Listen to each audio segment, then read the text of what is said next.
del tercer coloquio internacional Dr. Manuel Rodríguez Lapuente, Región, Cultura y Sociedad, organizada por la Coordinación del Posgrado en Derecho.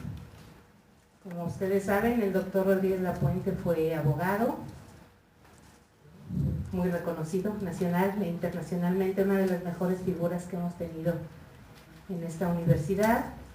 Él cumple 10 años de que falleció y entonces estamos haciéndole un homenaje especial que tiene varias actividades a lo largo del año. Esta es una de ellas. Yo les doy la más cordial bienvenida. Agradezco mucho la presencia de los ponentes, de los asistentes, y le cedo la palabra al maestro Efraín, quien va a hacer la presentación de los integrantes de la mesa. Muchas gracias. Gracias. Muy buenas tardes, sean ustedes muy bienvenidos a este panel, la Red Universitaria a 20 años de distancia, logros, avances y retos. Nos honran con su presencia el maestro Guillermo Arturo Gómez Reyes, el maestro Carlos Eduardo Mollado Zapata, el doctor José de Jesús Covarrubias Dueñas y el maestro Carlos Ramiro Ruiz Moreno. La mecánica de este panel va a ser la siguiente: cada uno de los distinguidos panelistas abordará su tema. Una vez que termine, pasaremos la voz en el mismo orden en que fueron presentados. Me permito presentar a ustedes una síntesis del currículum del maestro Guillermo Arturo Gómez Reyes, originario de la ciudad de Guadalajara. Es licenciado en Economía por la Universidad de Guadalajara. Ha sido profesor investigador en el Departamento de Geografía. Fue secretario general de la Universidad de Guadalajara en el periodo de 1989 a 1995. Fue secretario ejecutivo de la Comisión para la Reforma Universitaria en la Universidad de Guadalajara del periodo 1991 a 1994. Entre sus distintos cargos, ha sido funcionario en el Gobierno de la Ciudad de México y en las Secretarías de Hacienda y Crédito Público, en la de Desarrollo Urbano y Ecología, en la de Educación Pública, en la de la Reforma Agraria y en la Procuraduría Federal del Consumidor. Fue diputado federal en el periodo de 1973 a 1976, secretario de las Comisiones de Presupuesto y Gasto Público, de Hacienda, de Desarrollo Regional, de Turismo, de Justicia Militar y del Plan UICOS. Asimismo, fue comisionado del Poder Legislativo para las reuniones diplomáticas bilaterales en sus respectivos países con los gobiernos de Argentina, Japón y con las repúblicas Popular China, Democrática de Vietnam, la Federal Alemana, la Democrática Alemana, la Unión Soviética, Suiza e Italia. Fue maestro en el Instituto de Capacitación Política y en el Instituto de Educación Obrera en el Distrito Federal.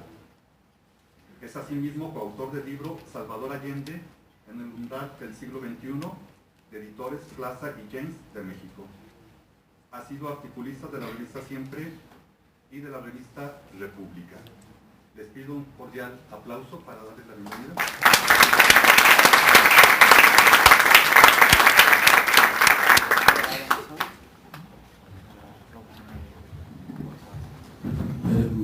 Buenas tardes. Mis primeras palabras son para expresar el alto honor que para un servidor significa compartir esta mesa con tan distinguidos universitarios y por supuesto agradecer su gentil asistencia. Antes de entrar en la materia y en obvio de tiempo, quisiera hacer algunas consideraciones previas. La primera, que estamos a unos meses de cumplir los 20 años de la creación de la red universitaria, el 14 de enero, prácticamente podríamos decir que es su acta de nacimiento de 1994, que serían los 20 años, y voy a tratar de ubicar en el espacio y en el tiempo cuáles fueron los grandes motivos cómo estaba el mundo, cómo estaba el país en esos momentos, tanto el inicio de la década de los 80 y de los 90. Siento que es importante hacer mención porque estaba pensando que los que están ahorita jóvenes universitarios, cursando el bachillerato, las preparatorias, no, casi la gran mayoría no habían nacido. Muchos de ustedes aquí todavía, estoy seguro, todavía no nacían cuando surgió la red universitaria. Y si nos remontamos a casi las últimas 2 décadas del siglo XX, que el mundo empezó a cambiar aceleradamente, tanto en el aspecto político, económico, social, cultural. Entonces, podemos decir que también los que están ya a nivel de licenciatura, pues la gran mayoría no había nacido. Entonces, para mí es un honor poderme dirigir a ustedes, compartir esta mesa con tan distinguidos universitarios, y voy a tratar de hacerlo con un sentido coloquial y hacer honor al nombre de esta semana tan importante, que no puedo dejar de hacer mención al doctor Manuel Rodríguez Lapuente, que fue mi maestro en los años 1967-68 en la Facultad de Economía, y que era un hombre con una cultura en las ciencias económicas, jurídicas, filosóficas, sociales, y era un hombre que tenía una gran capacidad de enseñar la economía, porque lo vinculaba siempre con ese binomio inseparable que es la economía política, porque todas las medidas de carácter económica, todas las políticas que tienen que ver con la economía, tienen repercusiones en el ámbito político y fundamentalmente en el ámbito social. Y él argumentaba, ¿la economía es política o no es economía? Entonces voy a entrar en materia y voy a tratarlo de hacerlo lo más sencillo posible, a efecto de darle una mayor profundidad y dimensión a los momentos que vivía el mundo, el país y por consecuencia la universidad.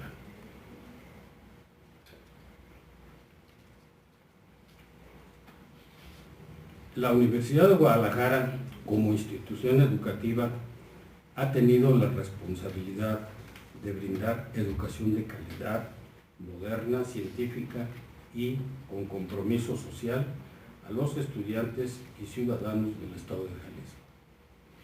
Como organización formal expuesta a su entorno, siempre ha tenido que renovarse y ajustarse y actuar con estrategias adecuadas y de manera apropiada para no caer en la irrelevancia, ni en los rezagos y menos en la obsolescencia. Principalmente, estas son algunas premisas que conllevaron a la creación de la red universitaria, culminada en la Ley Orgánica que entró en vigor en 1994. Para efecto de dimensionar a mayor profundidad la justificación de los cambios establecidos en nuestra institución educativa, primero es analizar los cambios externos que representaban en aquel entonces retos para la universidad a nivel internacional, nacional y local. Sucesos relevantes en aquel entonces en el contorno de la universidad. Voy a iniciar por los internacionales, que como les decía, impactaron a los estados y por consecuencia impactaron a su misma sociedad. En los primeros años de 1980, estamos hablando prácticamente de ya cerca de los 34 años. En sus primeros años de los 80, se marca el inicio de políticas neoliberales, mismas que crearon las bases de la globalización. México, el primer antecedente de su gobierno fue que en 1986 México ingresa a lo que se conocía como el GATT, que es el Acuerdo General sobre Aranceles, Tarifas y Comercio. Posteriormente, el GATT era muy pocos países los que eran sus miembros, y fundamentalmente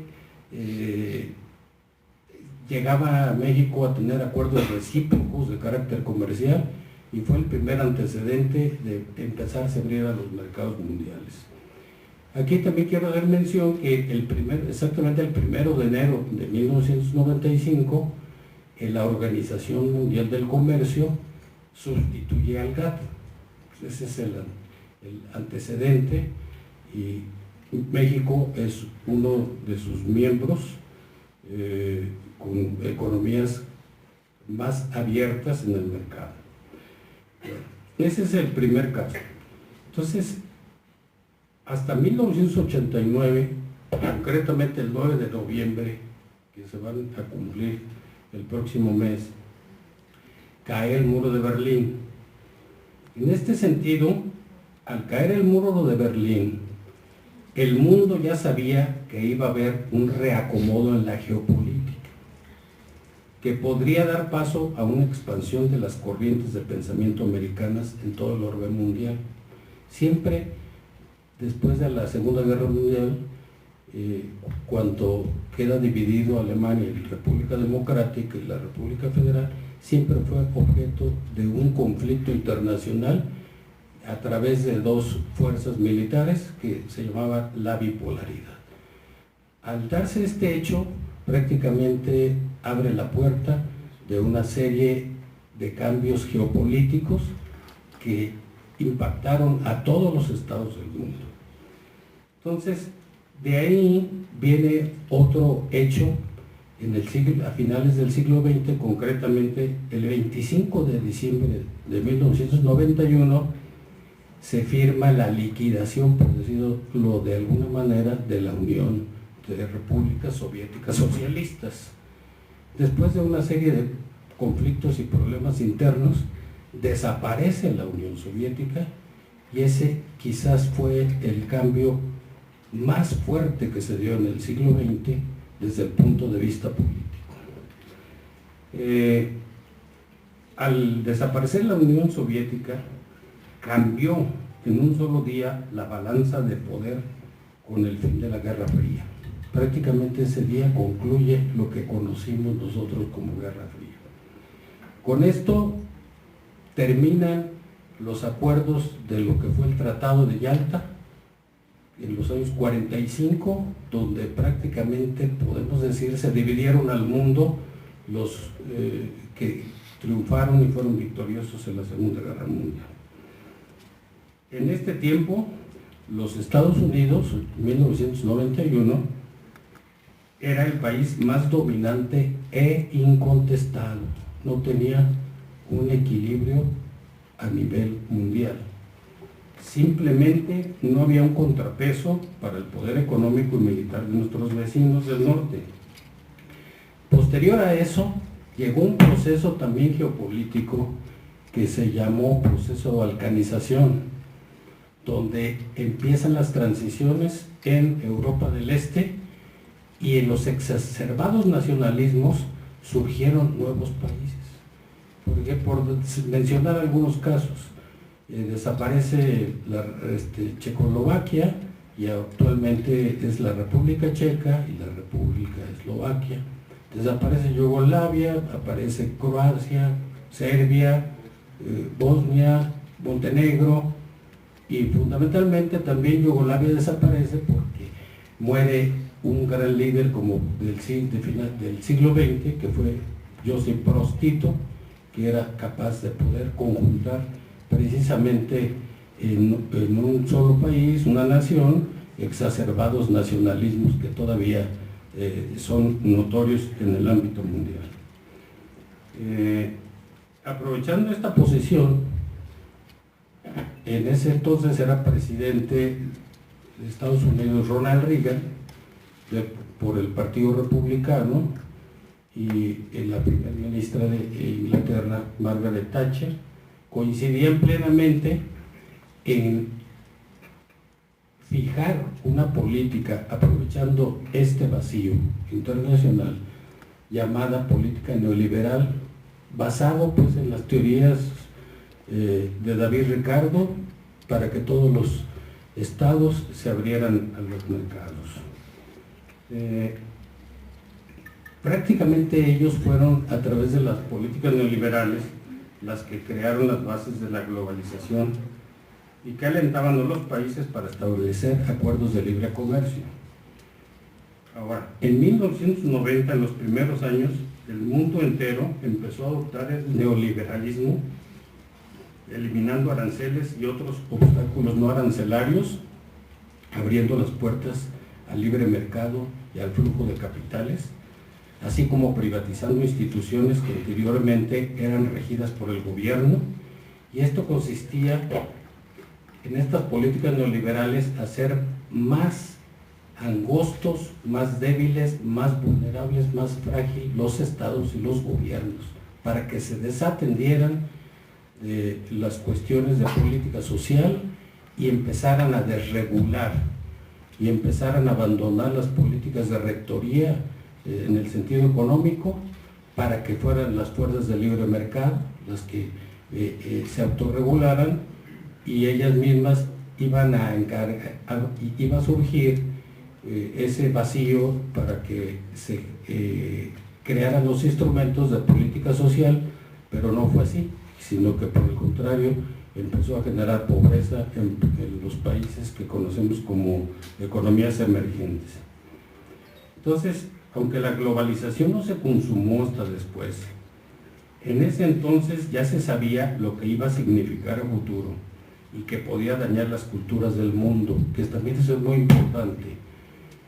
En la política neoliberal tuvimos los estados que cuidar nuestra historia, nuestra independencia, nuestra soberanía, nuestras costumbres, y ante un mundo globalizado eso significaba todo un gran esfuerzo para no ir perdiendo nuestra identidad nacional, independientemente que concurriéramos en los mercados internacionales.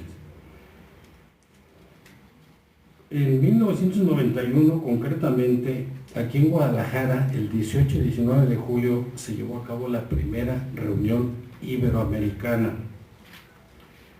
Fue una cumbre donde se reunieron por primera vez jefes de Estado y de Gobierno de 21 países, donde se analizaron los procesos políticos, económicos y culturales en un mundo en transformación y los impactos en los estados, prestando especial atención a la Universidad de Guadalajara. A las declaraciones finales de esta cumbre iberoamericana, estuvimos al pendiente, por decir de alguna manera, sobre las conclusiones finales en materia educativa y cultural, de tanto de los jefes de Estado como jefes de gobierno, y recordar que aquí estuvo en 1991 Fidel Castro representando Cuba, estuvo Felipe González como jefe de gobierno de España, Mario Suárez de Portugal, Patricio Aylwin, que había regresado la República de Chile a la democracia, y distinguidas personalidades. Entonces la Universidad de Guadalajara estudió las conclusiones para ver si la pertinencia de las mismas podían ensamblarse o incorporarse en el proceso de reforma que se estaba estudiando.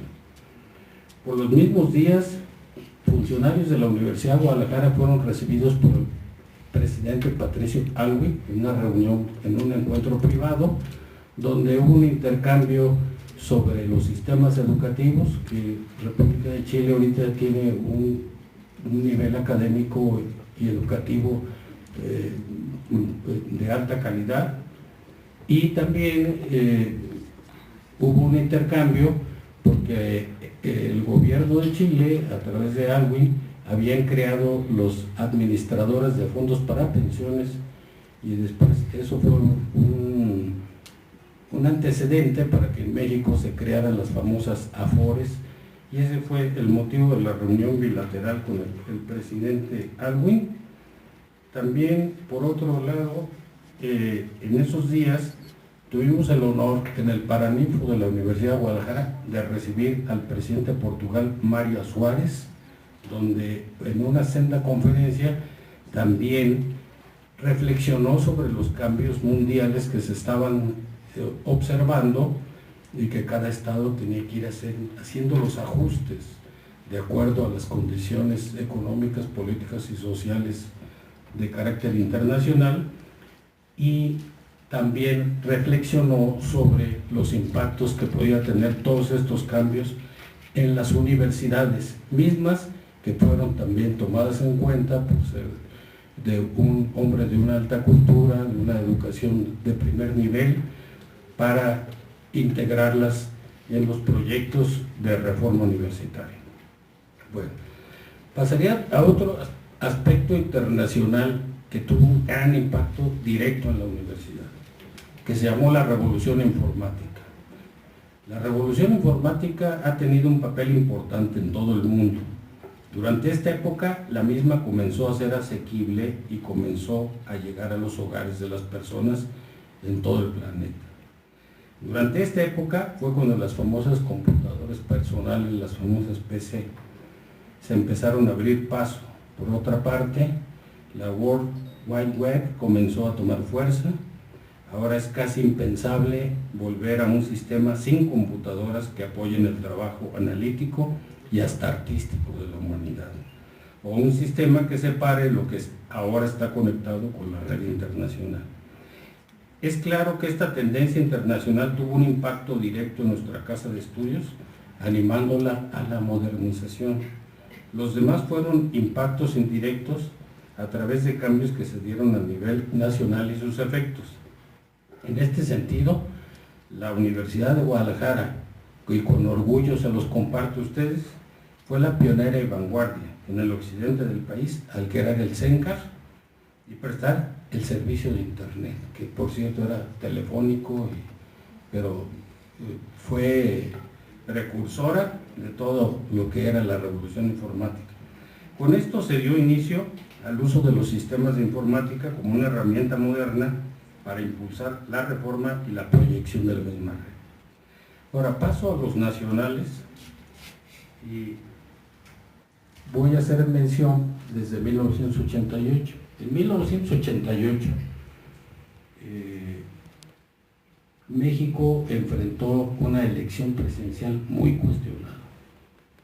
Los resultados electorales prácticamente no fueron tan transparentes como se esperaba y se llegó al fin del partido único y a terminar con una hegemonía política partidista.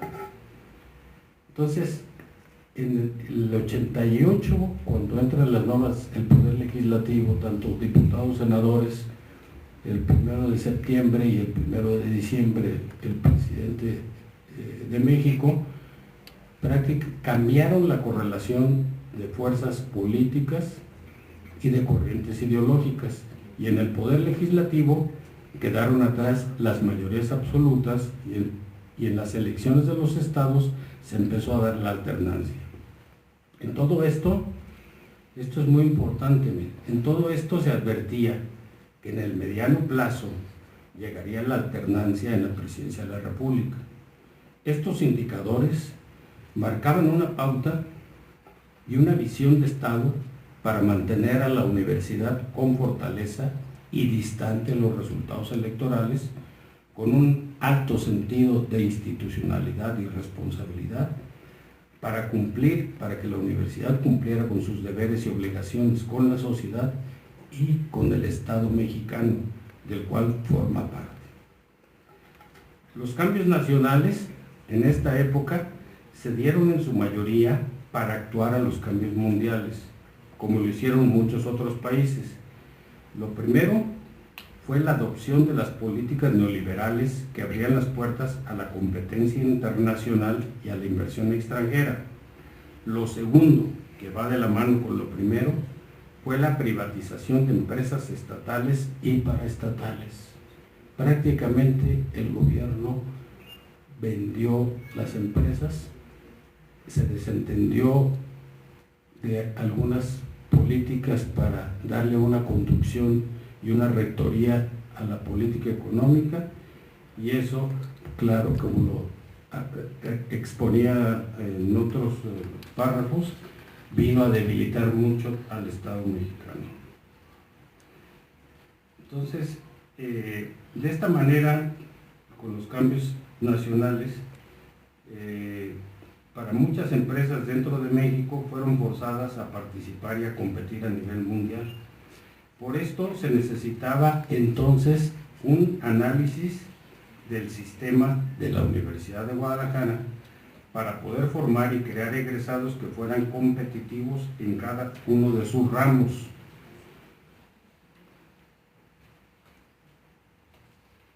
En el mes de noviembre de 1993, México firmó el Tratado de Libre Comercio de América del Norte y entró en vigor en el 1 de enero de 1994. El país se despertó con una noticia que eclipsó la vigencia del mismo Tratado de Libre Comercio, que fue el movimiento zapatista.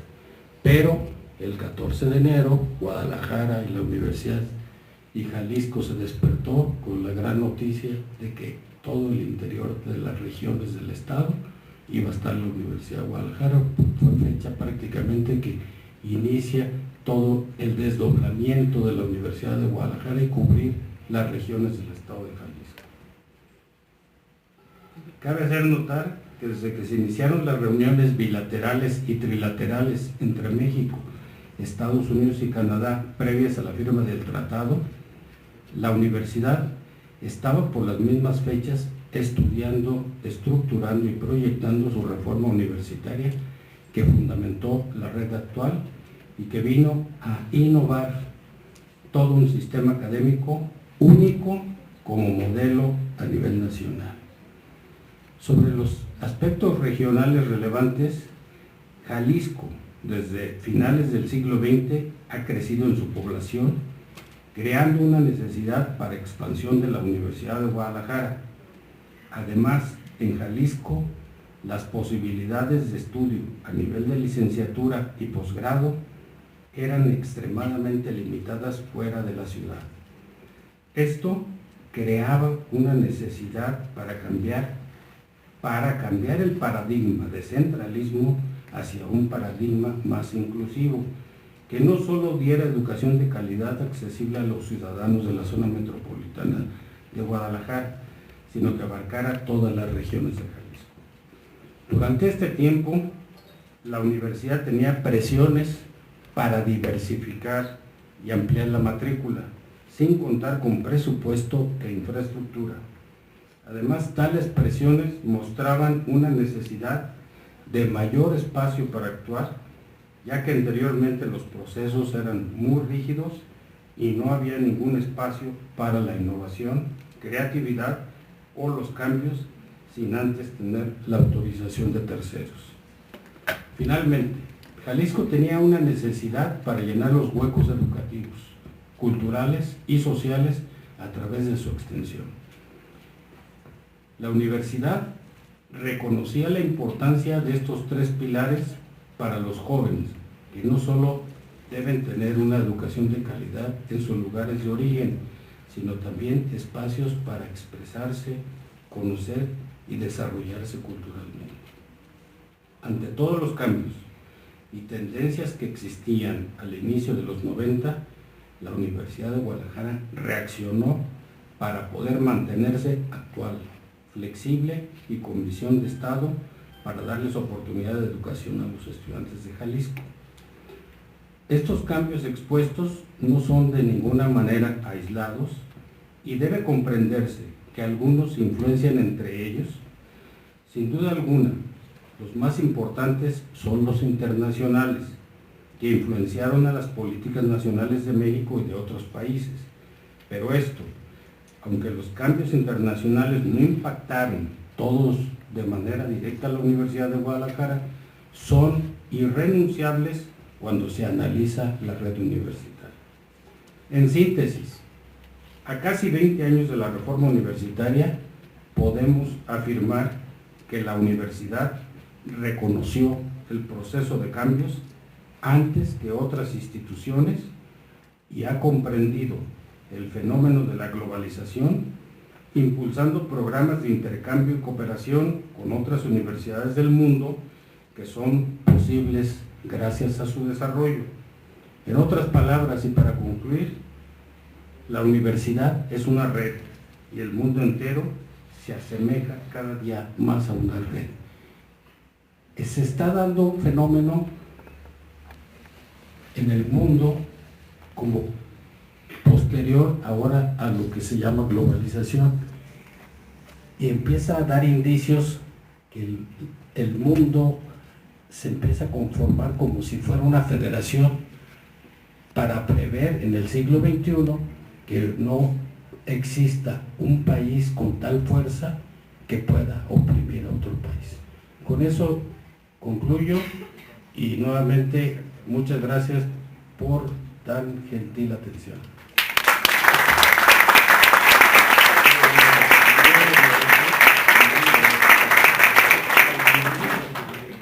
Maestro Gómez Reyes, le agradecemos su valiosa participación en donde ha expuesto los principales antecedentes de la reforma normativa de la Universidad de Guadalajara.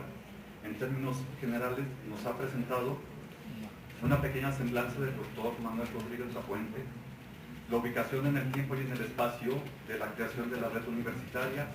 Asimismo, ha expuesto magistralmente las premisas de la reforma en la universidad, indicando aspectos externos tales como la influencia de las políticas neoliberales, el ingreso de México al GATT, el reacomodo geopolítico mundial, la liquidación de la Unión de Repúblicas Soviéticas Socialistas, el fin de la Guerra Fría, la consolidación del neoliberalismo y la primera reunión iberoamericana en Guadalajara, esto en lo que respecta a los factores externos.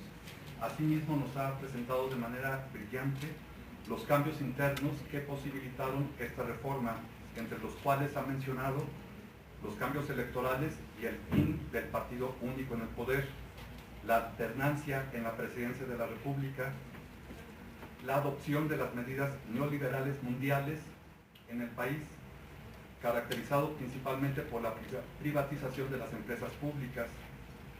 En cuanto al análisis interno que se planteó la Universidad de Guadalajara para dar respuesta a estas inquietudes, nos ha señalado la instauración en las regiones de Jalisco de los principales centros universitarios y la consolidación de una red universitaria en Jalisco y las características de la misma que aportan al desarrollo de la educación en el Estado.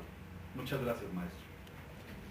A continuación, le corresponde el uso de la voz al maestro Carlos Eduardo Mollado Zapata, del que me permito leer enseguida una pequeña síntesis de su currículum. Es profesor investigador titular de tiempo completo, adscrito a la División de Estudios Jurídicos y a la Coordinación de Posgrado en Derecho de la Universidad de Guadalajara. Es abogado por la misma institución, es egresado del doctorado en Ciencias de la Educación por la Universidad Nacional de Educación a Distancia de Madrid, España. Fue coordinador de la Comisión Especial de Normatividad que elaboró los proyectos para la nueva ley orgánica y su estatuto general.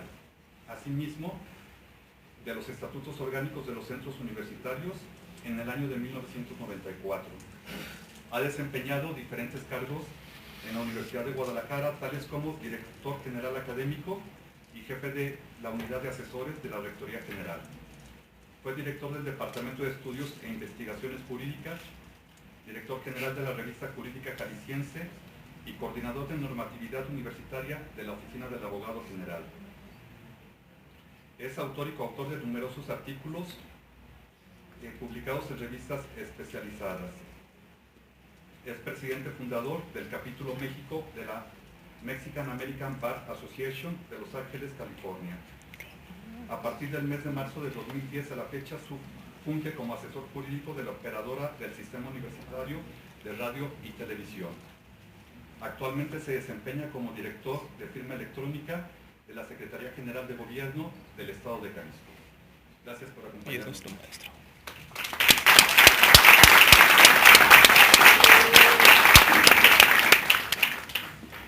Gracias, muy buenas tardes a todas, a todos ustedes. Dicen que los verdaderos amigos se conocen en el reclusorio, en los hospitales y en las conferencias. Así es que estamos muy complacidos. Yo agradezco también el privilegio de compartir esta mesa con 3 personajes que fueron claves en el nacimiento de la red universitaria y en la expedición de la nueva ley orgánica que nos rige desde 1994. Quiero consignar una ausencia, la del maestro José Manuel Jurado Parres, que debería estar sentado en esta mesa hoy con nosotros, pero debido a otro tipo de compromisos está en la ciudad de Cuernavaca en una reunión nacional de escuelas preparatorias piloto sobre la enseñanza del idioma alemán. Pero él también tenía que estar aquí con nosotros esta tarde. Bien, yo quisiera aprovechar el espléndido marco de encuadre que nos acaba de obsequiar el maestro Guillermo Arturo Gómez Reyes, un poco para platicarles cómo era la Universidad de Guadalajara antes de 1994 y qué tenemos ahora. Es decir, cuáles son los porqués, los paraqués y la actualidad de la red universitaria. Quisiera iniciar diciéndoles que para finales de los años 80, bueno, ya se expresó aquí, la mayoría de las instituciones que pertenecíamos al Sistema Nacional de Educación Superior, entiéndase universidades públicas, universidades privadas, institutos tecnológicos y escuelas normales, nos vimos en la necesidad de articular un amplio y profundo proceso nacional para construir respuestas favorables, respuestas consistentes y respuestas muy rápidas, porque por lo que acabamos de escuchar, la realidad nacional e internacional imponía, por su vértigo, por la velocidad de los cambios, respuestas pertinentes y veloces. Ante este formidable conjunto de retos que se comenzaban a plantear, dado los acelerados cambios que se llevan a la globalización, a la integración económica y a la apertura comercial, que el maestro Gómez Reyes ya nos ha explicado con amplitud en su intervención. En este proceso, que desde entonces anticiparía, digo yo, las profundas transformaciones en el ámbito nacional e internacional, las universidades y las demás instituciones de educación superior estábamos preparando para recibir el nuevo siglo, o para ponerlo en términos apocalípticos, para recibir el nuevo milenio.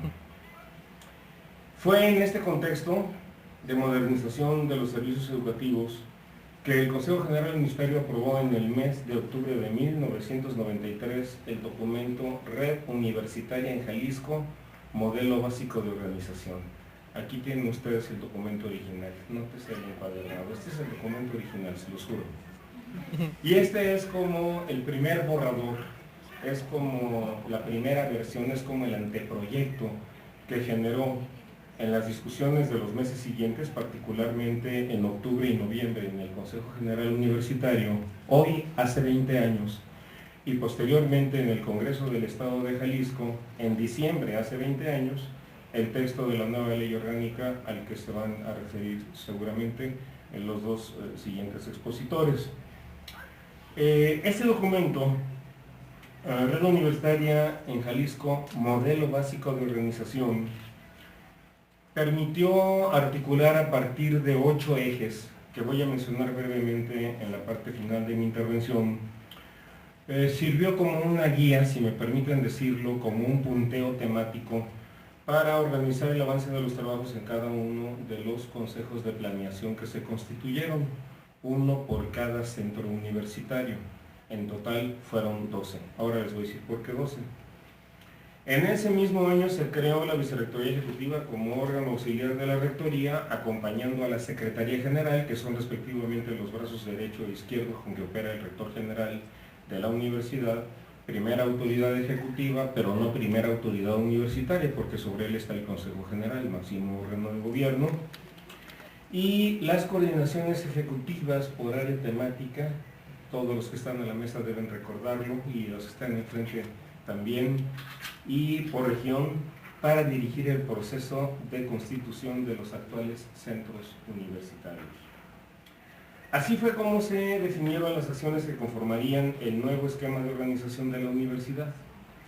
cuyos perfiles fueron planteados y discutidos entre septiembre y noviembre de 1993 en el marco de los llamados foros temáticos internos y el foro externo. ¿Qué teníamos antes de 1993? Antes de 1994. Pues teníamos una universidad imperial napoleónica, como suelen denominarla algunos pedagogos y estudiosos de la educación, con una oferta educativa fundamentalmente concentrada en la zona metropolitana de Guadalajara, tal vez con una veintena de licenciaturas, 5 o 10 carreras técnicas, probablemente 15 que se impartían fundamentalmente en la Escuela Politécnica de Guadalajara y en la Politécnica de Ocotlán, y un bachillerato unitario por competencias que se impartía en las entonces preparatorias de Jalisco 2, 3, 4, 5, 6 y 7, solo ya está la preparatoria 7, la escuela vocacional y la escuela politécnica. Había 3 escuelas preparatorias regionales y eso quedaba circunscrita a la oferta académica de la universidad a principios de 1994. Quiero hacer una línea de tiempo que inicia el 1 de abril de 1989, porque el 1 de abril de 1989 inicia su gestión como rector. No había entonces todavía la rectoría general, el licenciado Raúl Padilla López, de quien fungió como secretario general la mayor parte del rectorado el maestro Guillermo Arturo Gómez Reyes, que está sentado a esta mesa, y que fue quien dirigió las discusiones y los debates, primero en el Paraninfo Enrique Díaz de León, posteriormente en Villa Montecarlo, y finalmente en la discusión del Estatuto General en agosto de 1994 en el Predio de las Agujas, donde actualmente se ubica el CUCMA, el Centro Universitario de Ciencias Biológicas y Agropecuarias. El rectorado de Raúl Padilla López inició entonces en abril de 1989 y concluyó el 31 de marzo de 1995. Fue un rectorado en el que, de manera bastante accidentada, y hay que decirlo con mucha claridad para poder entender el proceso que significó la desconcentración y la descentralización de la educación superior en Jalisco, tuvo un momento álgido, un momento crítico, un momento de quiebre, pudiéramos decir, en el primer año de su rectorado. Y ese momento de quiebre ocurrió el 30 de agosto de 1989, cuando un grupo de estudiantes, fundamentalmente de secundaria y algunos de bachillerato, de la Federación de Estudiantes de Guadalajara, literalmente tomó el edificio de la rectoría ubicado en las avenidas Juárez y Enrique Díaz de León, obligando a las autoridades formales y al Consejo Universitario a sesionar en una sede distinta. El día siguiente, el 31 de agosto de 1989, fue el deadline, fue el día crucial en la historia de la universidad para definir cuál iba a ser el modelo educativo, pedagógico y académico con que la universidad iba a organizarse. Había 2 convocatorias simultáneas para sesionar, una en el Paraninfo de Enrique Díaz de León, por parte de los adversarios del rector Raúl Padilla, y otra en el Teatro Experimental de Jalisco, ubicado en el núcleo del Agua Azul, por parte de quienes eran afines al proyecto de la reforma académica. La proporción probablemente de 2 a 1, y que me corrijan los que están a la mesa, de consejeros asistió a la convocatoria en el Teatro Experimental de Jalisco, y esto de alguna manera vino a validar y en alguna medida a legitimar el tipo de decisiones, el tipo de dictámenes y el tipo de proyectos que en aquella histórica sesión se votaron. Ahí creo que quedó definido en gran medida el rumbo y el sentido de la universidad que ahora ustedes conocen y de la que ustedes forman parte. Decía yo que hasta antes de 1994 la zona metropolitana de Guadalajara agrupaba en 7 preparatorias, una vocacional, una escuela politécnica y 3 planteles fuera de Guadalajara, una escuela de agronomía en Autlán, otra de medicina veterinaria y zootecnia en Ciudad Guzmán, que ahora se pronuncia Zapotlán, y una tercera escuela de enfermería que también era preparatoria y por eso se llama Escuela de Educación Media Superior de Ocotlán, Eresmo por su acrónimo, en la ciudad de este nombre. ¿Qué ocurre después de 1994? Se organiza una serie de consultas, a través de un foro interno organizado en 8 ejes temáticos y un foro de vinculación externa. Había que pedirle opinión a la sociedad civil, había que pedirle opinión a los empresarios, había que pedirle opinión al gobierno del Estado, a las autoridades formales y también a los órganos de poder fácticos. Y de ahí surge el diseño de la red universitaria que actualmente conocemos. Y que de manera muy breve yo resumiría como en 3 grandes bloques. El primero está constituido por un conjunto de 5 centros temáticos, en orden alfabético. El Centro Universitario de Arte, Arquitectura y Diseño, que se ubica en el núcleo de Huentitán, y en 2 claustros en el centro de la ciudad, ¿correcto? El de Belén y el de San Agustín. ¿Cuáles fueron los constitutivos del CUAD? Pues fueron fundamentalmente 3 carreras: arquitectura, y después vendrían los diseños y las artes escénicas, cine y todo lo que ahora tenemos, que nos ha dado hasta reconocimientos internacionales. Las que se estudiaban en la Escuela de Artes Plásticas, allí en Belén e Independencia, arquitectura, escultura, pintura, danza, etcétera, y todas las que se formaban parte en aquel momento de la Escuela de Música, que pasó durante casi 2 años a convertirse en el Conservatorio de Jalisco. Esos son los constitutivos del CUAD. El CUSEA, en el núcleo de los Belenes. El núcleo de los Belenes, que tiene además otro origen histórico que no me toca a mí mencionar en esta mesa, se constituyó inicialmente por las facultades y las licenciaturas en Economía, en Turismo, en Contaduría y Administración en todo su conjunto de variantes. El tercer centro universitario, con el núcleo del Instituto Tecnológico, albergó al Centro de Ciencias Exactas e Ingenierías, con toda la gama de ingenierías que entonces existían y las que se agregaron posteriormente, como informática, computación y las nuevas. Ahí estaban también presentes 3 carreras del área de Ingeniería Química, Ciencias Químicas, Químico Farmacobiólogo, y se agregaron en la última etapa 2 carreras nuevas, casi al final del rectorado, la licenciatura en Física y la licenciatura en Matemáticas. Estos fueron los constitutivos del CUSEI.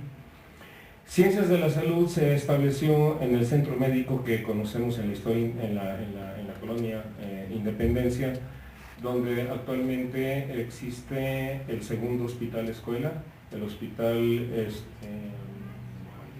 Juan y Menchaca, gracias, el nuevo hospital civil conocido por muchos, en donde las carreras fundantes pues fueron medicina, odontología, psicología y la carrera de enfermería, que originalmente era técnica y después se convirtió en licenciatura, igual que trabajo social aquí. El CUSH, al que pertenecemos la mayoría de los que estamos presentes, supongo, se fundó en este núcleo. Es, por cierto, el centro universitario con menor superficie territorial en el conjunto de la red universitaria, porque originalmente estuvo circunscrito solamente a esta área y el famoso edificio naranjado que ocuparon inicialmente las facultades de Derecho, de Economía y de Filosofía y Letras. Posteriormente se agregarían en el edificio pequeño de enfrente, en el que está de este lado, las carreras de Sociología, Trabajo Social, que fue en los Belenes y luego regresó otra vez aquí al núcleo de la Normal. Y ahora tenemos en 2012 el nuevo campus en los Belenes, que tardó casi una década en iniciar su puesta en marcha, su funcionamiento, particularmente con 2 departamentos de los llamados de investigación aplicada y el doctorado en Derecho. Fuera de Guadalajara se constituyó la verdadera red. La verdadera red, como decía el maestro Gómez Reyes al final, significaba arraigar en las regiones de origen a estudiantes, a familias, y generar las fuentes de desarrollo económico suficientes y necesarias en la industria, en el comercio, en la agricultura, en los servicios, que permitieran el desarrollo económico de las regiones, porque estaba todo muy polarizado, como ya ustedes lo deben saber, aquí en la capital del estado. Entonces tuvimos a la vista 4 modelos, porque esto no lo dictó el Espíritu Santo, ni lo sacamos de la manga, ni de la chistera. Tuvimos como referentes 4 universidades, 3 extranjeras y una nacional, la red de universidades del estado de California, ¿sí? La UCLA en Los Ángeles, la UCSD en San Diego, la UCSF en San Francisco, en fin, los planteles con que cuenta la Universidad Pública del Estado de California. El segundo referente fue la red de planteles que actualmente totaliza 12 o 14, ¿cuántos son en París? En la Sorbona, en la red de, son 13 en la Universidad de la Sorbona en París. Nuestro tercer referente fue una universidad que tuviera como condición el modelo de ser educación en línea, educación a distancia, educación virtual, y esa fue canadiense, concretamente de la provincia de Quebec, y fue la Teleuniversité. De ahí surgiría, por lo menos 8 o 10 años después, en el escenario jalisciense, el sistema de UDG virtual. Tuvimos también un referente mexicano y quiero consignarlo. La única universidad que funcionaba en red para aquella época, la Universidad Autónoma Metropolitana, creada como contrapeso por el presidente Luis Echeverría en 1974 a la Universidad Nacional Autónoma de México, y que atrajo muchos de los mejores investigadores y profesores de la UNAM en su momento, y también hay que decirlo. La UAM funcionaba en aquel momento con 3 campus, la unidad Iztapalapa, la unidad Azcapotzalco y la unidad Xochimilco. Recientemente se creó hace un par de años una 4ª unidad en una parte muy bonita del Distrito Federal que se llama Coajimalpa. Sobre ese modelo entonces se generó aquí en Jalisco una red formada por 1, 2, 3, 4, 5, 6 centros regionales en 1994, a los que se añadirían otros 2 en el 2001 y uno más el año antepasado. ¿A qué me refiero? A Cualtos, con sede Centro Universitario de Los Altos, traduzco, con sede en el campus de Tepatitlán. Este centro tenía originalmente 2 sedes alternas, una en San Juan de los Lagos y otra en Lagos de Moreno. Finalmente terminó dividiéndose, escindiéndose y generando 2 centros universitarios independientes, Cualtos con su sede en Tepatitlán y Culagos con su sede en Lagos de Moreno, y con gran población académica y escolar de los estados de Guanajuato y de Aguascalientes y un poco de San Luis Potosí. Hay que decirlo, es también un poco el factor de la regionalidad que ha provocado el nacimiento de la red universitaria en Jalisco. Ecuciénega se constituyó en la Ciénega de Chapala, teniendo originalmente como sede la ciudad de Ocotlán, pero actualmente opera en 3 campus: Ocotlán, La Barca y Atotonilco. El tercero fue el Centro de Estadio de la Costa, con sede en Puerto Vallarta, y no ha podido crecer por las razones naturales que la geografía de la costa norte de Jalisco obliga. Y tiene una gran población estudiantil y académica, también hay que decirlo, del estado de Nayarit. Cuciénega de Michoacán. Cusur tiene un solo campus, se diseñó y se concibió para generar oferta académica en la ciudad de Autlán, y se tiene adscrito a este campus uno de los más importantes desarrollos científicos en la Sierra de Manantlán, que ha sido elevada por decreto presidencial a nivel de reserva de la biosfera y de zona protegida. Y Cusur, que fue el último centro regional con el que nació la red universitaria, con sede en Ciudad Guzmán, actualmente denominada Zapotlán el Grande. Hasta aquí la oferta académica de licenciaturas. Lo que distinguía originalmente a los centros temáticos de los regionales era el carácter disciplinar o temático de las viejas facultades que fueron generando, como les narré, los centros agrupados en una misma región, en un mismo espacio, en un mismo campus, el conjunto de disciplinas que darían nombre a los distintos centros temáticos de la zona metropolitana. Los centros regionales, en cambio, fueron multitemáticos, es decir, lo mismo puedes encontrar oferta académica en el área de ingenierías, en ciencias sociales o en económico-administrativas, en Cuciénega, en Cucosta o, por ejemplo, en Culagos. En cuanto al nivel medio superior, se decidió constituir un sistema que agruparía a todas las escuelas preparatorias del estado de Jalisco, y entonces ya no eran 7 más la vocacional más el Politécnico. Actualmente contamos con una oferta académica que cubre más de 110 municipios en el estado de Jalisco, con aproximadamente 85 escuelas preparatorias, lo estoy diciendo de memoria, y 30 o 35 módulos de estas escuelas preparatorias. Desde Colotlán hasta, ¿qué hay en el extremo del estado? Pihumo, por ejemplo. En 2001 se agregaron a la red 2 centros universitarios nuevos, 2 centros jóvenes, vamos a decirlo, que hasta entonces solo habían sido unidades administrativas de enseñanza-aprendizaje como campus, pero que no tenían el carácter de centros universitarios. En Ameca se creó el Centro Universitario de los Valles y en Colotlán el Centro Universitario del Norte, que subsisten hasta ahora como 2 modelos de enseñanza semiescolarizada, Colotlán con un plus, que significa la educación bilingüe, por la región birrárica en la que se encuentra inserto. Adicionalmente, se creó un segundo sistema también en el 2001 para ofrecer diplomados, licenciaturas actualmente 7, maestrías actualmente 2, doctorados actualmente 1, a distancia. El sistema de universidad virtual, UDG virtual, que tiene en este momento una matrícula que supera por lo menos a 2 centros temáticos y a más de 4 regionales, y que tiene presencia en este momento de profesores y estudiantes en cuando menos 15 países del extranjero. Cuando menos 15 países del extranjero. Recientemente me narraba el rector del SUB virtual, de UDG virtual, realizamos la titulación de una egresada en Estambul, en Turquía, y otro egresado de UDG virtual recientemente obtuvo el grado de maestro en Bruselas, en Bélgica. Entonces la Universidad de Guadalajara prácticamente ha extendido su oferta educativa más allá de la zona metropolitana de Guadalajara, más allá del estado de Jalisco y más allá del territorio nacional. Y a esto hay que ponerle mucha atención. Hace 2 años le preguntaba yo al doctor Covarrubias hace un momento cuál era más o menos la fecha de nacimiento del centro más joven de la red, que ni es temático ni es regional. Es un centro híbrido, es un centro mixto que se creó en Tonalá, en edificios prestados, apenas está empezando a construirse el campus, es Tonalá, y tiene también una oferta académica de licenciatura y de posgrado muy novedosa, nanotecnología, robótica, energías limpias y ese tipo de carreras que no encontramos en el resto de centros temáticos ni regionales de la red. Y están apuntados ya en la lista de espera, cuando menos Zapotlanejo y Tlajomulco, para tener en la primera oportunidad, sobre todo financiera y académica, sus propios centros universitarios fuera de Guadalajara.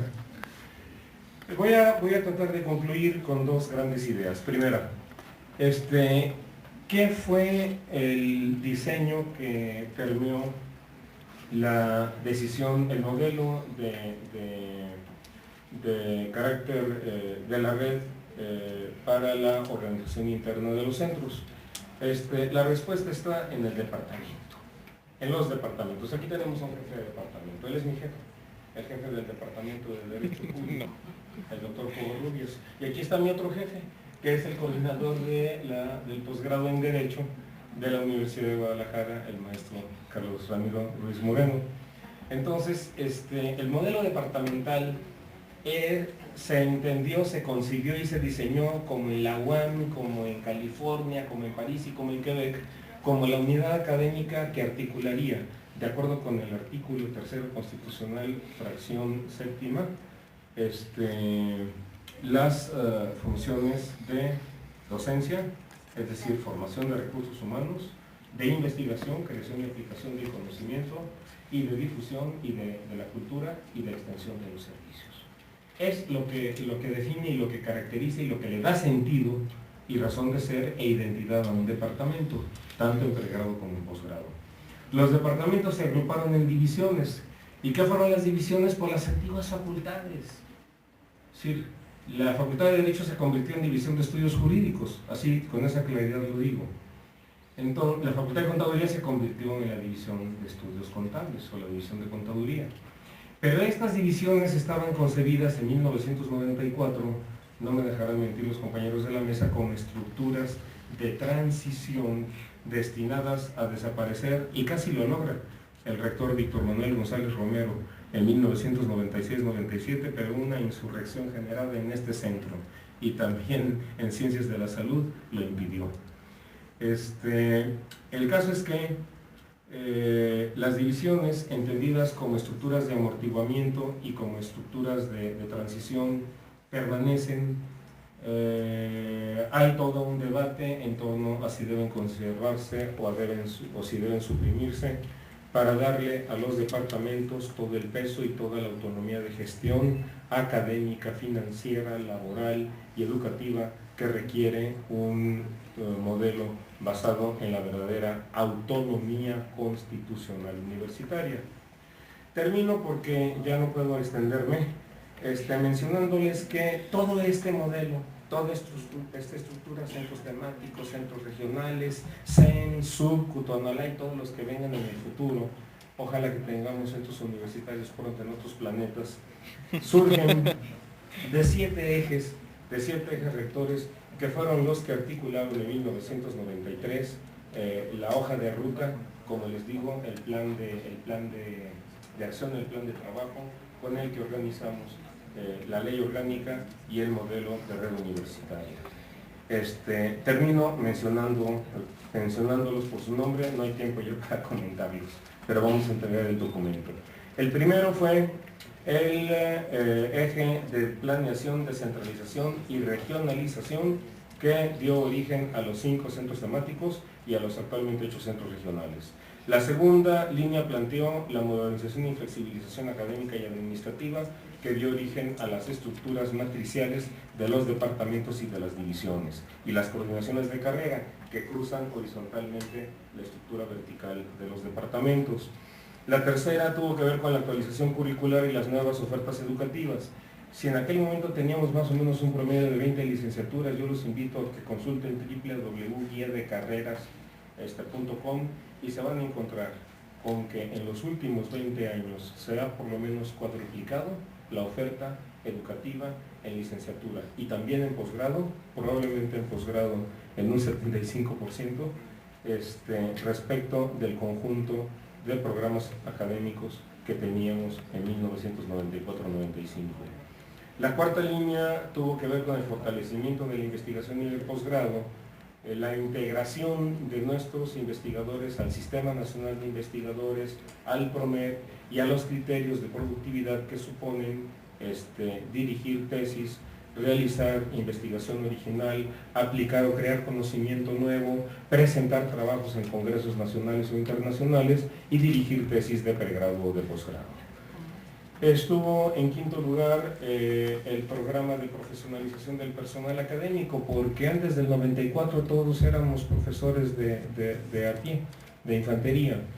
Con la homologación al Sistema Nacional Académico en 1992, que fue previo a la ley orgánica, entonces establecimos el Estatuto del Personal Académico y desde entonces hay profesores de asignatura, categoría EB y profesores de carrera.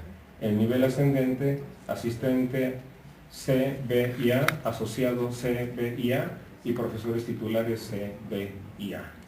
El último rector general ascendente, por eso dije, el último rector general intentó crear las categorías de profesor titular D y E de tiempo completo, pero faltó tiempo o dinero para poder lograrlo.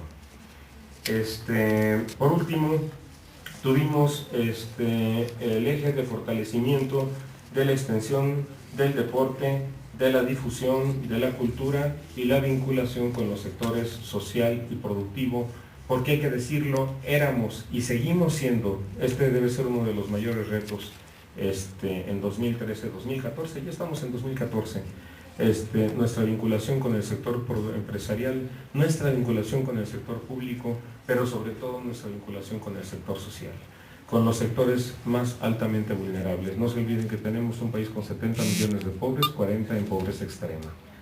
Y finalmente, el tema de la generación de recursos propios y la diversificación de las fuentes de financiamiento, a lo que se agregó en el penúltimo rectorado con José Trinidad Padilla López en la rectoría, ahora sí general, el tema de la transparencia, el derecho a la información y la rendición de cuentas, que como decimos en el salón de clases, es un triángulo indisoluble emanado del nuevo artículo 6º constitucional.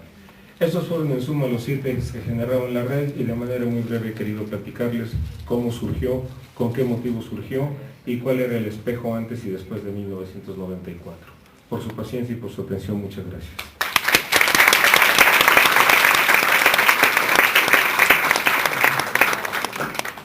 Maestro Mollado, le agradecemos su interesante exposición en la que ha detallado las características de la universidad de antes, me refiero a hace 20 años, y la actual universidad constituida como red universitaria en Jalisco. Asimismo, ha expuesto los ejes sobre los que se articula el proceso y el proyecto de la reforma universitaria. En su exposición nos ha destacado la evolución histórica de este proceso de modernización de la universidad, que ha iniciado con el proceso de consulta nacional para los cambios en el contexto de modernización que vive el país. Asimismo, nos habla de la importancia de la red universitaria de Jalisco, el modelo básico de organización, que finalmente es el documento que articuló todo este proceso de reforma, en el que quedan incorporadas las coordinaciones ejecutivas para cada centro universitario. Asimismo, en su exposición nos ha hablado que antes de 1994 la Universidad de Guadalajara se está constituyendo como una universidad tradicional que concentra su oferta académica en la zona metropolitana de Guadalajara. Nos ha presentado una pequeña semblanza del rector Raúl Padilla López y la trascendencia de su actuación como rector. En su exposición también presenta las características de la universidad después de 1994, que de alguna manera podemos sintetizar en la creación de los centros universitarios temáticos en la zona metropolitana de Guadalajara, que ha indicado como el de arte, arquitectura y diseño, de ciencias económico-administrativas, de ciencias exactas e ingenierías, de ciencias de la salud y de ciencias sociales y humanidades, centros temáticos que se encuentran en la ciudad de Guadalajara. Asimismo, nos ha explicado el funcionamiento de los centros universitarios regionales y el propósito de propiciar el desarrollo económico de las distintas regiones en donde estos han encontrado su asiento. Finalmente, nos expone la importancia en la red universitaria del modelo departamental que sirve para organizar el trabajo académico de la universidad y ha expuesto de manera sintética los 7 ejes rectores sobre los que se ha basado el proceso de la reforma universitaria. Muchas gracias, maestro Mollado.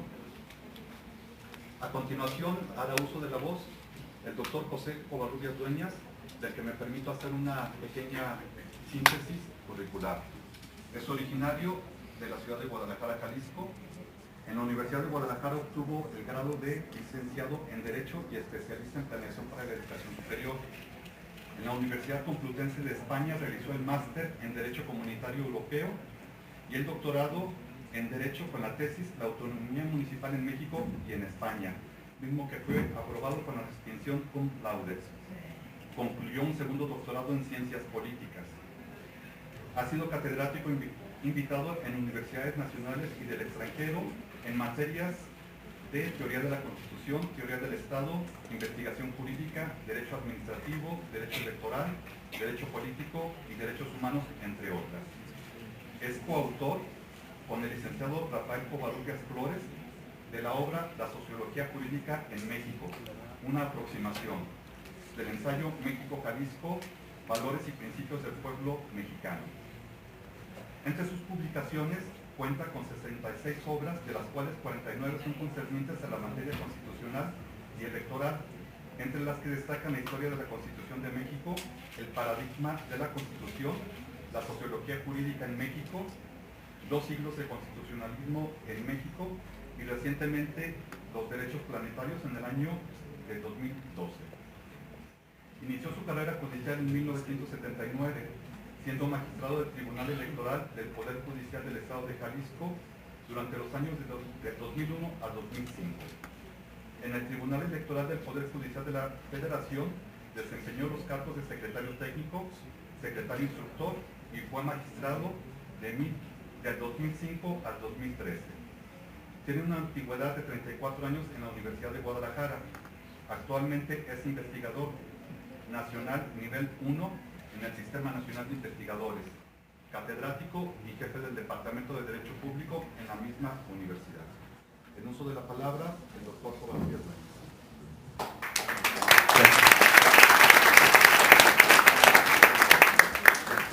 Muchas gracias, amigo y maestro Efraín Arreola. Es un honor para mí estar aquí con distinguidos universitarios, con un gran líder y un gran luchador universitario, don Guillermo Arturo Gómez Reyes, con grandes intelectuales, don Carlos Eduardo Mollado Zapata, don Carlos Ramiro Ruiz Moreno y también don Efraín Arreola. Mi participación en este 10º aniversario de don Manuel Rodríguez Lafuente, luctuoso, se llama Las luchas en México por la autonomía universitaria, caso Universidad de Guadalajara 1925-2013. Son 5 puntos, que es la autonomía universitaria, su evolución, la autonomía universitaria a partir de 1980, la comisión normativa, donde aquí parece que se está volviendo a agrupar, y conclusiones y propuestas. Bueno, en primer término, la autonomía. La palabra autonomía es polisémica, podríamos remontarnos hasta la autarquía, autos nomos, capacidad de autogobernarse, de autonormarse, que implica un núcleo básico constitucional, sobre todo a partir del constitucionalismo reciente, de, digamos, lo que son las constituciones de Alemania del 23 de mayo de 1949 o la constitución italiana del 1 de enero de 1947, entre otros países. Hay un núcleo básico, un órgano constitucional autónomo debe tener características políticas, administrativas, debe tener también competencias, atribuciones, funciones, que en este caso ya las enunció nuestro amigo don Carlos Eduardo, de lo que son las funciones de docencia, de investigación, extensión y difusión de la cultura, y lo que vienen a ser las cuestiones económico-financieras y los controles internos y externos. A mi manera de ver, hemos logrado mucho, pero todavía falta. Por eso son las luchas y son procesos que no han concluido. En ese sentido, si analizamos el artículo 3º constitucional desde 1812 a 1917, hay 23 antecedentes.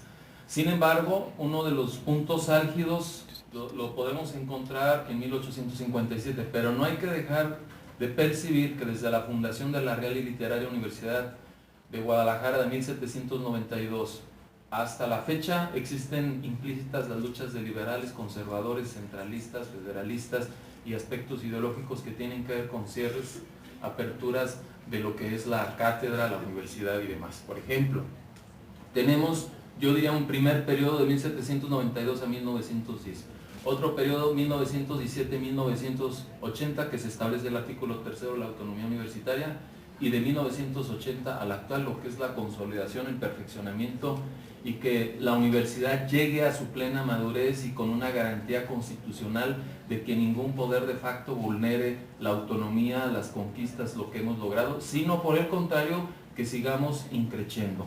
Y sobre todo una universidad como la Universidad de Guadalajara, que ya es la de Jalisco, la del occidente de México, la que ha, como lo ha dicho muy bien don Guillermo Gómez Reyes, la que ha detonado en cada proceso histórico el desarrollo local, regional de Guadalajara y Jalisco, y también de México, de la República, de lo que es el occidente, ahora sí que la ruta del Pacífico sobre todo, pero eso es muy importante. En ese sentido también quiero enfatizar que los avances de 1857 se vieron frenados por el porfiriato. Después se plantea lo que ustedes saben de 1900 a 1906, las propuestas del Partido Liberal Mexicano, las propuestas de Pancho Villa de Zapata. En 1910 la propuesta de Ezequiel Chávez, que eso me parece muy relevante compartirlo con ustedes. Se lanzó una propuesta para la primera Universidad Nacional Autónoma en 1910 y que justo Sierra, siendo precisamente ministro de Educación y Bellas Artes, la establece. Eso es muy muy importante. Sin embargo, en 1914 Carranza la suprime, lo cual genera un movimiento de intelectuales de la Universidad Nacional muy importante que se reúnen el 2, 5 y 7 de diciembre del 14 y le dicen a Carranza: la independencia de la Universidad Nacional de México en consecuencia no dependerá en lo sucesivo del gobierno federal, que se concretará garantizar su autonomía y administrar los fondos indispensables para su subsistencia y desarrollo. En todo caso, la enseñanza que la universidad imparta será laica. Y entonces viene la Constitución de 1917, el artículo 3, muy importante, lo que hemos estado comentando aquí con don Carlos y con nuestros amigos. El artículo 3 de la Constitución se debatió principalmente en lo que vienen a ser los días 9 y 13 de diciembre de 1916. Ustedes saben que el Congreso Constituyente es del 20 de noviembre de 1916 al 31 de enero de 1917. Se discute el artículo 3 y se aprueba por el 64.10 de los congresistas, de los 218, que como todos ustedes bien saben, 21 eran de Jalisco, y el presidente del Congreso Constituyente de 1917 era un jalisciense, Luis Manuel Rojas Arriola. Entonces, en ese sentido, eso es muy importante, porque ahí hubo unas luchas bastante trascendentes. Así pues, el artículo 3 se ha reformado en 9 ocasiones y hay una fe de ratas: 1934, 46, 80, 92, 93, 2002, 2013 y 2012 y 2013. A la par, tenemos también que las leyes orgánicas, que tenemos 8, 1925, 34, 35, 37, 47, 50, 52 y 93, van entrecruzados. Son movimientos, como bien también lo contextualizó don Guillermo Arturo Gómez Reyes, de cómo el contexto nacional influía. Pero las luchas no han terminado, compañeros. Quiero enfatizar el contexto, la reforma del 9 de junio de 1980, que don Carlos Eduardo Mollado, en una introducción que hace muy bien de la edición de la Ley Orgánica del 2000, encuadra cómo la ANUYES, lo que es la Asociación de Universidades e Instituciones de Educación Superior en México, le lanza al entonces presidente de la República, José López Portillo, luchas en las que estuvo don Guillermo Gómez Reyes, ahí también empujando la autonomía universitaria. Tenemos que se aprueban y se publican en el Diario Oficial de la Federación 9 de junio de 1980, pero quiero enfatizar que en la Cámara de Diputados se discutió el 8 de noviembre de 1979. Se pronunciaron en favor Luis Farías, Pablo Gómez, Ortiz, Arana, pero en contra gente del Partido Acción Nacional y del Partido Popular Socialista. Esto es muy importante. Y en la primera discusión hubo 266 votos a favor. En la segunda, 200 votos, 53 en contra y 2 abstenciones. En la Cámara de Senadores se envió el 15 de noviembre de 1979, se discutió y aprobó el 13 y el 17 de diciembre, votaron a favor 56 senadores y 1 en contra. Entonces, eso piensen que no ha concluido. Esto es, hay mucha gente que estamos a favor de la autonomía, pero hay muchos que ni siquiera quisieran estar. Ya ven las luchas por el presupuesto. Entonces, esto no ha terminado. Había una propuesta de unas personas de cuyo nombre no quiero ni recordar, que ellos llegaron a plantear en estos gobiernos recientes que acaban de terminar, que a la Universidad de Guadalajara ya no se le diera presupuesto, que ahí ni estudiaban, y que mejor a las universidades privadas, si había alumnos que no podían pagar pero que querían estudiar, pues se les becara con este dinero. Bueno, y una serie de barbaridades, y las propuestas están ahí. Bueno, siguiente punto importantísimo. En ese contexto de que ya se da la autonomía a nivel nacional, sigue la lucha de la universidad y los universitarios, muchos de los que están aquí. En ese sentido, hacia 1988-89, había aquí en la UDG una dirección de desarrollo académico que dirigía un excelso universitario, Raúl Padilla López. Y allí se creó una comisión de normativa universitaria a cargo de un distinguido e ilustre catedrático, don Carlos Eduardo Mollado Zapata. Eso casi nadie lo sabe ni lo ha dicho. Porque lo que él nos presenta aquí, esta cosa así, ya casi parece Tutankamón engargolado. Quiero decirles que es producto de muchos años que aquí nuestro gran amigo nos puso a estudiar a otros. Yo todavía no aprendo mucho, por eso cuando dice que soy su jefe, no, yo soy su amigo. Y participó también don Carlos Ruiz Moreno, don Efraín Arriola y muchos otros intelectuales, pero él fue la cabeza, él fue el artífice del marco jurídico. Y se juntaron los talentos de esta gran universidad, los grandes talentos, los talentos políticos, don Guillermo Gómez Reyes, don Raúl Padilla, los talentos intelectuales, jurídicos, y vean todo lo que se ha logrado, pero no hemos concluido. Así pues, quiero también enfatizar otra cosa.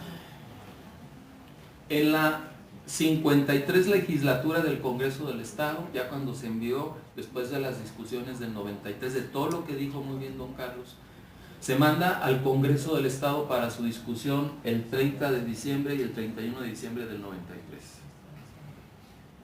¿Qué hicieron los diputados? Ven el proyecto, diputados, el diputado Bugarín Torres y el diputado Franco Los dijeron, ya todos tienen la ley, que se dispense la primera lectura, que se dispense la segunda lectura y se aprueba por mayoría absoluta, porque no se registró ningún orador en contra de la propuesta.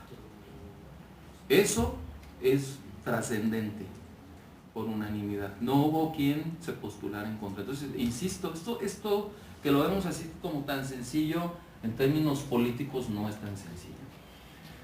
Entonces, se aprueba la ley orgánica, ya también lo mencionaron mis compañeros, solamente yo quiero agregar que la actual ley orgánica cuenta con 8 títulos, 33 capítulos, 8 secciones y 98 artículos, 12 transitorios y más 12 transitorios.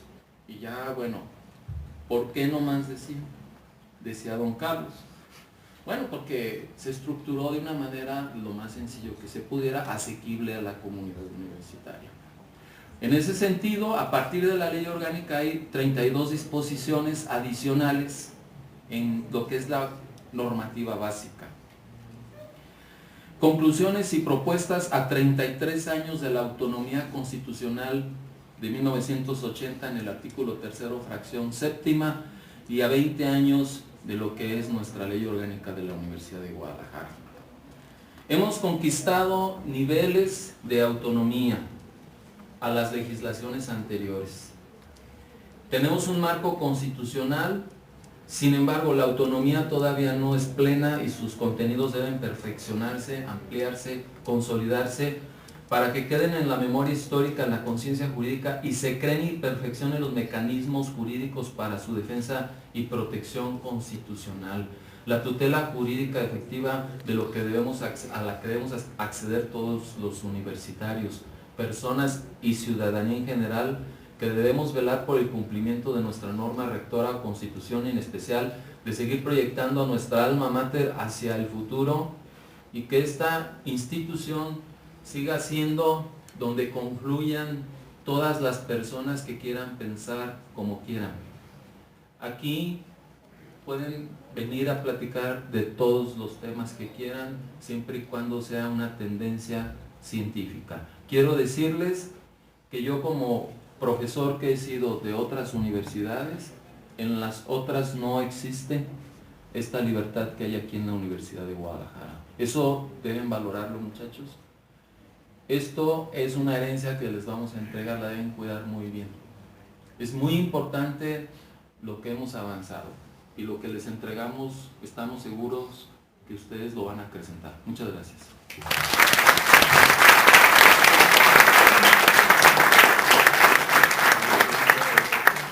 Doctor Covarrubias, le agradecemos su importante exposición en la que nos ha explicado los distintos momentos en que se ha reformado el artículo 3 constitucional y los impactos que estas reformas provocaron en la legislación universitaria.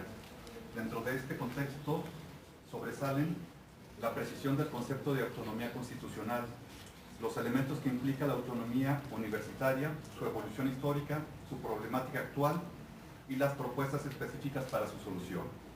En la descripción histórica de la autonomía constitucional ha fijado un punto de partida en la Constitución de 1857 y a partir de la misma nos ha indicado los aportes de los revolucionarios de la época, así como de los intelectuales del mismo periodo.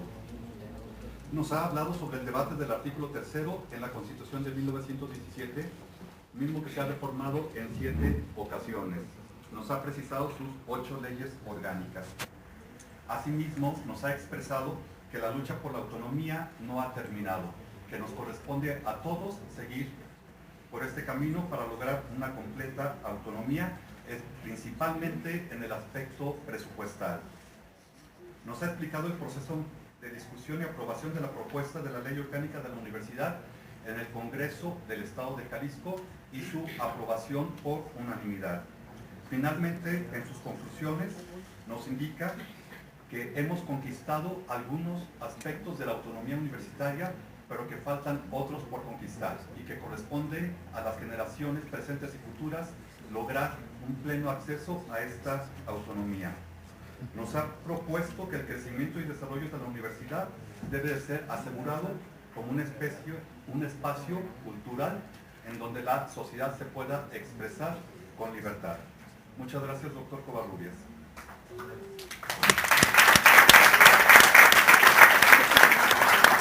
A continuación, hará uso de la voz el maestro Carlos Ramiro Ruiz Moreno, de quien leeré brevemente su currículum. Es originario y vecino de la ciudad de Guadalajara, Jalisco. Es abogado y maestro en Derecho por la misma institución, en la que en la actualidad es profesor investigador de carrera titularse con 30 años de antigüedad, adscrito al Departamento de Derecho Público. Es candidato a doctor en Derecho por el Instituto de Estudios Jurídicos. En su desempeño profesional, académico y administrativo se ha hecho cargo, entre otras, de las siguientes tareas. En el Honorable Congreso del Estado fue secretario técnico de las Comisiones Permanentes de Educación Pública, de Desarrollo Económico y Social, respectivamente, ante la 55ª Legislatura Constitucional del Estado de Jalisco. Fue director del Instituto de Investigación y Estudios Legislativos ante la 57ª Legislatura Constitucional del Estado de Jalisco. En el Honorable Consejo de la Judicatura del Estado de Jalisco fue jefe de la Unidad Departamental de Proyectos Nuevos y Extensión de la Dirección de Formación y Actualización Judicial. En la Universidad de Guadalajara fue responsable de la Unidad de Normatividad en la Dirección de Desarrollo Académico, secretario fundador del Instituto de Investigaciones Jurídicas, secretario técnico de Rectoría, secretario de la Dirección General Académica, director general de Extensión Universitaria, coordinador académico de la carrera de abogado, director de la revista de la Universidad de Guadalajara, director de la Escuela Preparatoria de Jalisco, jefe del Departamento de Ciencias Sociales y Jurídicas del CUSEA. En la actualidad se desempeña como coordinador de posgrado en Derecho de la División de Estudios Jurídicos. Funge además como presidente de la Red Mexicana de Posgrado en Derecho. En uso de la palabra, el maestro Ruiz Moreno. Muchas gracias. Primero, quiero agradecerle de manera muy sentida a la doctora Josefina Callicó, coordinadora general de este tercer coloquio internacional, doctor Manuel Rodríguez Lapuente. Creo que en esta ocasión, el 10º aniversario luctuoso de nuestro querido maestro, nos motiva mucho para estar presentes en esta mesa. Por otra parte, también no podría pasar por alto un reconocimiento extraordinario a la impecable trayectoria universitaria, primero como estudiante, después como autoridad de esta casa de estudios, don Guillermo Gómez Reyes. Su amistad y su solidaridad en esta mesa nos las pone patentes. También mi querido amigo, jefe moral, don Carlos Boyal, no podemos menos que reconocerle esa autoridad moral y académica que ejerce. Sí, fue dentro de la Dirección de Desarrollo Académico nuestro líder académico, nuestro líder moral. Nos puso a estudiar este fenómeno de la normativa universitaria. Seguimos estudiándolo. No sé si vamos a acabar, creo que vamos a acabar nosotros. El fenómeno va a seguir siendo objeto de estudios. A Jesús Covarrubias, en ese momento, hace 20 años, más de 20 años, nuestro compañero de estudios. Después lo vimos crecer y convertirse todo un juzgador a nivel federal. Nuestra admiración, nuestro respeto, es un gran tratadista del derecho constitucional mexicano. a mi querido Efraín Arriola, hoy moderador de esta mesa, compañero también de lides académicas vinculadas con la formación del fenómeno jurídico que actualmente envuelve a la Universidad de Guadalajara. Quiero partir, con el respeto que me merece esta audiencia, de una consideración. Todos sabemos lo que es el derecho académico mexicano. El derecho académico mexicano sería una rama del derecho constitucional y su propósito es estudiar precisamente la fenomenología que se declara a partir de sí misma con el marco jurídico que envuelve a las universidades públicas, particularmente a las que gozan de autonomía universitaria en los términos de la fracción séptima del artículo 3º constitucional. A partir de aquí, y comienzo con una anécdota del maestro, del querido doctor Rodríguez Lapuente. Alguna vez lo interrumpimos en clase, impartía en la maestría en Derecho, curiosamente, la clase de Problemas Socioeconómicos y Políticos de México. Un compañero impertinente lo interrumpe y le dice: no se preocupe, compañero, ni ustedes se preocupen tampoco, a mí no se me borra el cassette. A él no se le borraba, a mí sí. Como a mí sí se me borra, tendré que seguir mi punteo. Y comenzaré diciéndoles: necesariamente han sido los claustros universitarios y sus órganos de gobierno, de manera tradicional, los gestores interesados en establecer, desde las perspectivas de la norma jurídica, los principios más acabados y los valores educativos tutelados, lo mismo que para dar claridad a las características propias de los distintos modelos académicos de la educación superior, generalmente desarrollados en los países de Europa y en los Estados Unidos de Norteamérica.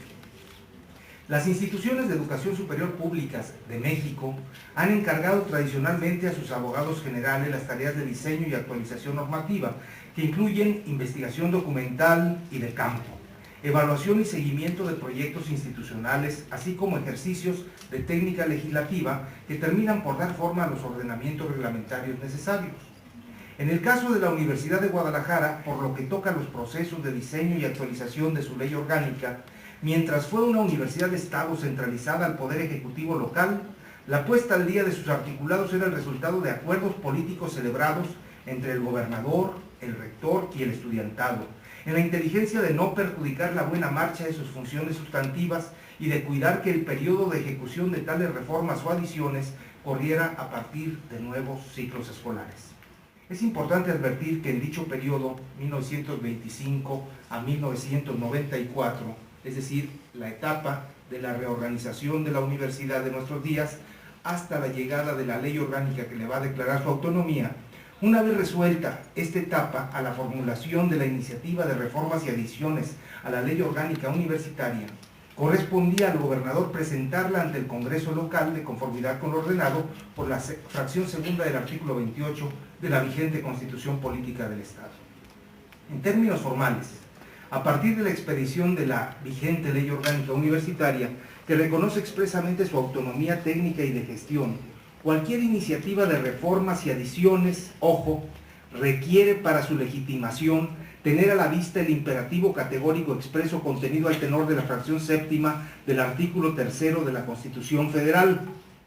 Es decir, los facultados para presentar iniciativas por el artículo 28 de la Constitución local deberán tener conciencia de que la Universidad de Guadalajara, a la que la ley ha otorgado expresamente autonomía, tiene en consecuencia la facultad y la responsabilidad de gobernarse a sí misma, por lo que todo proyecto de reformas y adiciones a su ley orgánica deberá ser respaldado por un acuerdo expreso de su máximo órgano de gobierno, el Honorable Consejo General Universitario.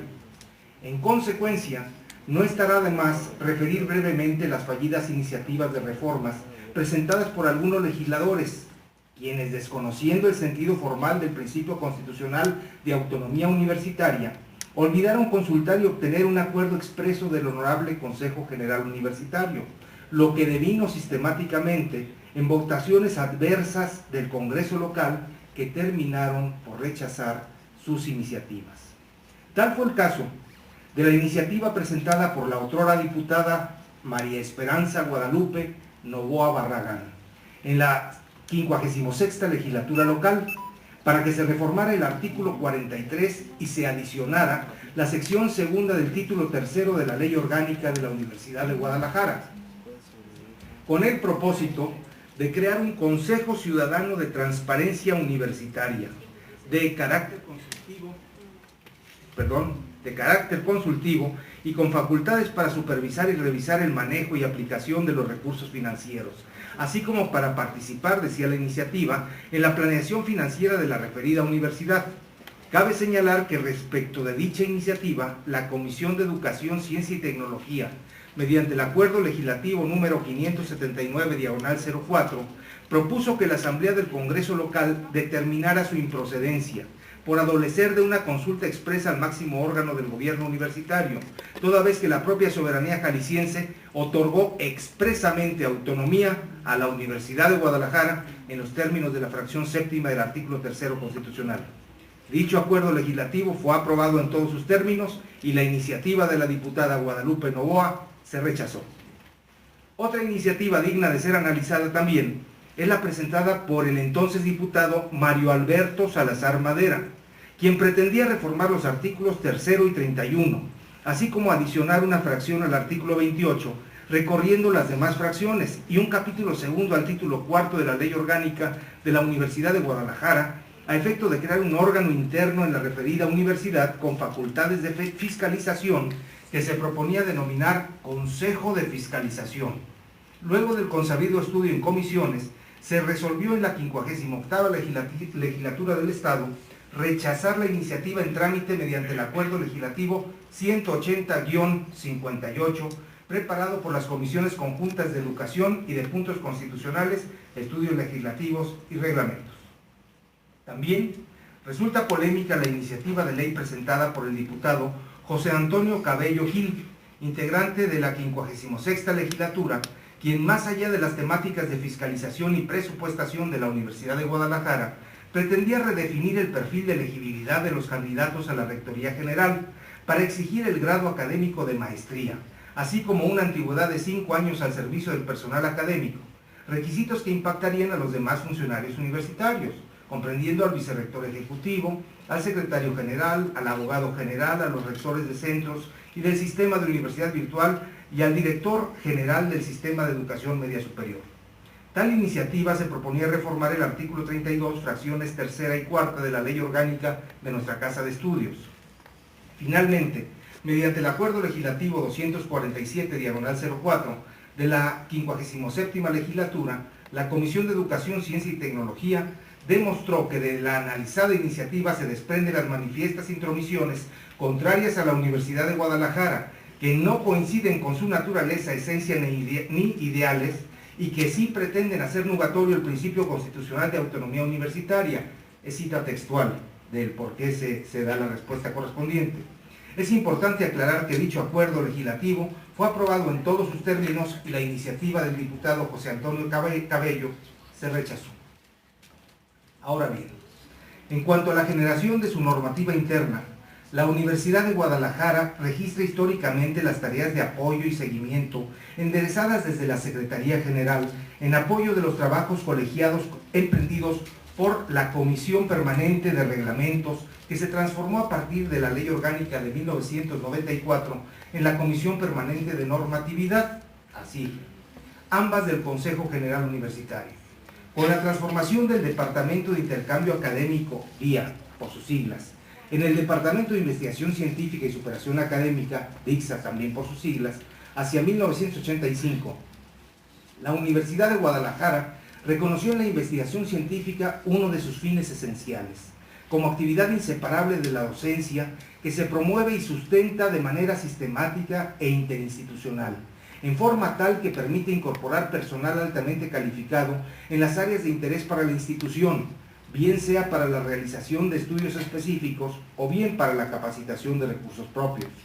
En esta dinámica, y sin invadir el ámbito de competencia del departamento jurídico que llevaba la defensa de la universidad ante los tribunales, el DICSA, a través de su coordinación de desarrollo académico, que encabezaba el maestro Carlos Mollado, impulsó la generación de un diagnóstico de la normativa universitaria realizado a la luz del marco jurídico de la institución, así como de las políticas públicas vigentes en ese momento, para formular en consecuencia la primera propuesta integral de actualización normativa. Por lo anterior, nos resulta extraño que a partir de ese año 1989, con la llegada a la rectoría del licenciado Raúl Padilla López, la Coordinación de Desarrollo Académico se hubiera transformado en la Dirección de Desarrollo Académico, dependiente posteriormente de la Dirección General Académica, como tampoco lo fue que dicha estructura dependiera la primera unidad de normatividad para asumir la responsabilidad de las tareas permanentes de diseño y actualización normativa, así como las de apoyo técnico a la entonces llamada Comisión Permanente de Reglamento. En el minucioso tránsito de la última reforma académica de 1989 a 1994, la unidad de normatividad dependiente de la DDA primero y de la Oficina del Abogado General después, se responsabilizó del proyecto de reingeniería jurídica, emprendida con el propósito de formular la propuesta integral de la nueva ley orgánica universitaria, así como de los distintos ordenamientos reglamentarios que debían sustentar la transformación de la universidad en lo que sería la red universitaria en Jalisco. En este orden de ideas, resulta pertinente identificar por lo menos 4 sucesos trascendentales para la definición del tránsito original de la reforma académica iniciada en 1989. Estos 4 sucesos o momentos serían, primero, el 31 de agosto de 1989, ya referido por el maestro Mollado, cuando el licenciado Raúl Padilla López, rector de la Universidad de Guadalajara, publicó las bases para la discusión de la reforma académica que actualmente tiene sustento en la Ley Orgánica del 94. Segundo, 6 de marzo de 1992, la sesión extraordinaria del Pleno del Honorable Consejo General Universitario dio lectura y aprobó las conclusiones de los 55 foros en las distintas unidades académicas, de los 6 foros de concentración por área del conocimiento y de los 2 foros especiales que arrojaron un total de 1969 ponencias, presentadas por los universitarios y la sociedad jalisciense entre los años de 1990 y 1991. Tercero, el 2 de septiembre de 1992, el Honorable Consejo General Universitario aprobó el dictamen de la Comisión Especial para la Descentralización, por cuya virtud se propuso la transformación de la institución en una red universitaria en Jalisco, para lograr una mejor funcionalidad académico-administrativa y una mayor optimización del uso de los recursos. Cuarto, el 15 de enero de 1994, el gobernador Carlos Rivera Cebes publicó en el periódico oficial El Estado de Jalisco la vigente Ley Orgánica de la Universidad de Guadalajara para otorgar expresamente a la institución el beneficio de la autonomía técnica y de gestión en los términos de la fracción 7ª del artículo 3º de la Constitución Política de los Estados Unidos Mexicanos, transformándola en la red universitaria en Jalisco de acuerdo con el modelo departamental de organización académica. Hasta aquí llega mi intervención en esta oportunidad, inscribiéndose en el panel La Red Universitaria 20 años, avances, logros y retos, que se realiza en el marco del tercer coloquio internacional del querido doctor Manuel Rodríguez Lapuente. Muchas gracias a todos ustedes.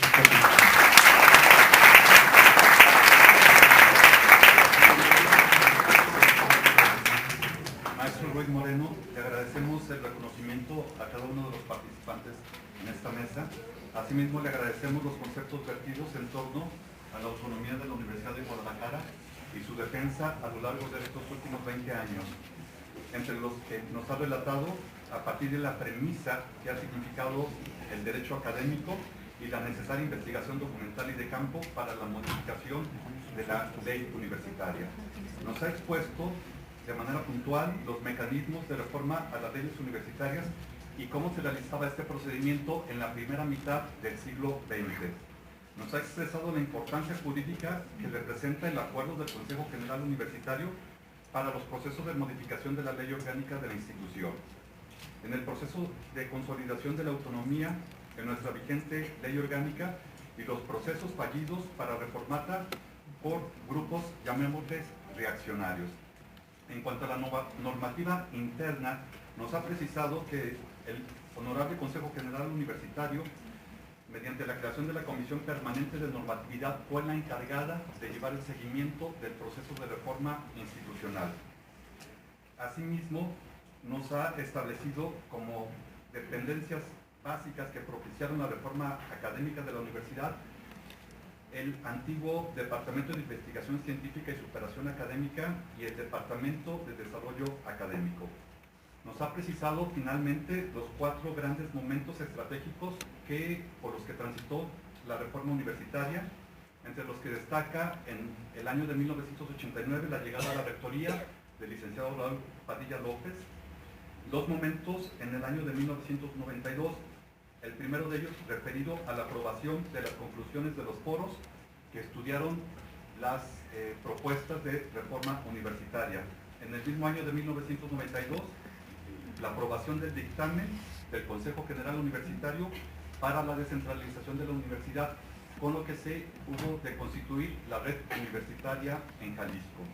Finalmente, dentro de estos 4 puntos históricos, en el año de 1994, el gobernador Carlos Rivera Cérez publica la Ley Orgánica de la Universidad de Guadalajara, que viene a consolidar la red universitaria de Jalisco. Muchas gracias, maestro. Bien, a continuación, si ustedes me lo permiten, le voy a entregar de manera simbólica el reconocimiento por su participación al maestro Guillermo Arturo Gómez Reyes. Igualmente lo haré ya en lo particular con los demás representantes de la mesa. Me voy a permitir leerlo. Dice: la Universidad de Guadalajara, a través de la División de Estudios de la Cultura y la División de Estudios Jurídicos, hace constar que el licenciado Guillermo Arturo Gómez Reyes participó en el panel La Red Universitaria a 20 años, avances, logros y retos. En el tercer coloquio internacional, Dr. Manuel Rodríguez Lafuente, Cultura, Región y Sociedad, que tuvo lugar del 22 al 25 de octubre de 2013 en el auditorio Adalberto Navarro Sánchez del Centro Universitario de Ciencias Sociales y Humanidades de nuestra Casa de Estudios. Atentamente, piensa y trabaja, Guadalajara JAL, octubre de 2013, con la rúbrica de la directora de División de Estudios de la Cultura y del director de la División de Estudios Jurídicos.